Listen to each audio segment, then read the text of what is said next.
নমস্কার সম্মানী দর্শকবৃন্দ, কৃষকদের জন্য খুবই খুশির খবর। নতুন আপডেট সরকারের তরফ থেকে দেওয়া হয়েছে। এর ফলে কৃষকরা কিন্তু তাদের ব্যাংক অ্যাকাউন্টে টাকা পেয়ে যেতে পারবেন। কি সেই আপডেট বিস্তারিত দেখুন আজকের এই ভিডিওতে। তার আগে ছোট্ট একটি অনুরোধ, চ্যানেলে নতুন হলে চ্যানেলটিকে অবশ্যই সাবস্ক্রাইব করতে ভুলবেন না, আর বন্ধুদেরকে বেশি বেশি করে ভিডিওটি শেয়ার করে তাদেরকেও খবরটি জানতে সাহায্য করবেন। দেখুন, এই সংক্রান্ত প্রতিবেদনে বলা হয়েছে এবার থেকে স্থানীয় ঘূর্ণিঝড়েও ক্ষতিগ্রস্ত কৃষকরা শস্য বিমার সুবিধা পাবেন। ধান কাটার পর মাঠে পড়ে থাকা ফসল প্রাকৃতিক দুর্যোগে বা অন্য কোনো কারণে নষ্ট হয়ে গেলেও বিমার সুবিধা পাবে কৃষকরা। মঙ্গলবার নবান্নে কৃষিমন্ত্রী শোভনদেব চট্টোপাধ্যায় এই নয়া সিদ্ধান্তের কথা জানান। তিনি সার এছাড়াও বাংলা শস্য বিমা, কৃষিকাজে ব্যবহৃত যন্ত্রপাতি নিয়ে সচিব অঙ্কার সিং মিনাসহ দপ্তরের আধিকারিকদের সঙ্গে বৈঠক করেন।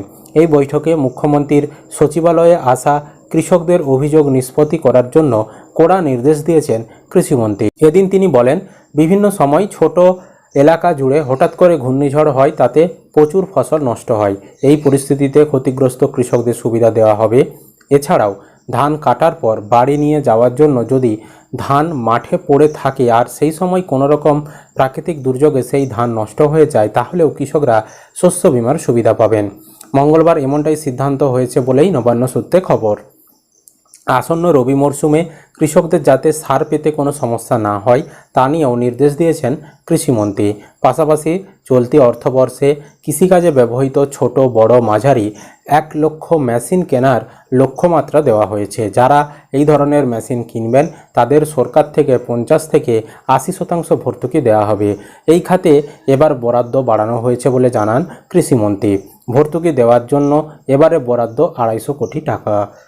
এদিন পর্যন্ত মুখ্যমন্ত্রীর সচিবালয় কৃষকদের যত অভিযোগ জমা পড়েছে সেগুলি আগামী 7 দিনের মধ্যে নিষ্পত্তি করতে হবে বলে কড়া নির্দেশ দিয়েছেন শোভনদেব চট্টোপাধ্যায়। শুধু নিষ্পত্তি করলেই হবে না, যেসব অভিযোগ ভিত্তিহীন বলে আধিকারিকদের মনে হবে সেগুলো কেন ভিত্তিহীন তাও তথ্য প্রমাণ সহ দপ্তর দাখিল করার নির্দেশও দেওয়া হয়েছে বলে জানা গেছে। অন্যদিকে ইতিমধ্যেই আজ থেকেই অন্যান্য রাজ্যে আলু যাওয়ার ছাড়পত্রও দিয়েছে মুখ্যমন্ত্রী। এতদিন আলু বাইরে যাওয়া নিয়ে একটা সমস্যা হচ্ছিল, উড়িষ্যার সঙ্গে একটা সমস্যা চলছিল, তো এতদিন আটকে দিচ্ছিল আমাদের বর্ডারে। তো এবার থেকে সেই আলু যাওয়ার একটা পারমিশন সেটা মুখ্যমন্ত্রী দিয়েছে। তবে সেক্ষেত্রে কত দামে বাজারে আলু বিক্রি করতে হচ্ছে সেদিকে নজর রাখা হবে বলে মুখ্যমন্ত্রী মমতা বন্দ্যোপাধ্যায় জানিয়েছেন মঙ্গলবারের আলু নিয়ে যে বৈঠক করেছিলেন সেই বৈঠকে। সুতরাং শস্য বিমার যে ফসলের ক্ষতিপূরণ, সেই ক্ষতিপূরণ দেওয়ার বিষয়ে নতুন আপডেট এসেছে।